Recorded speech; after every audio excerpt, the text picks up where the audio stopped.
So now I'm going to show you how found objects can make really interesting patterns in your slab of clay. I've got here the interior of some kind of cactus. It's just a cool little pattern. And what I'm going to do with that is I'm just going to roll this right into the slab.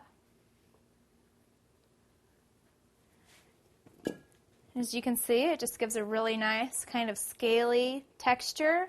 You can use this on a large slab. You can use it in several different directions and get really cool textures. Another great thing to use, shells and sea urchins, anything that you can find that's hard that you find on the beach can make really awesome textures. So like this sea urchin, for example, I just roll it all around all over the slab and you get this almost lunar texture, this pock marking that can do really incredible things with your glaze. Seashells too. Ooh, that one needs a little lubrication. Again, WD-40. Just give it a little hit and it's not going to stick to your clay. You can do it in a couple different directions. And you can do this all over your slab to give yourself a really interesting pattern.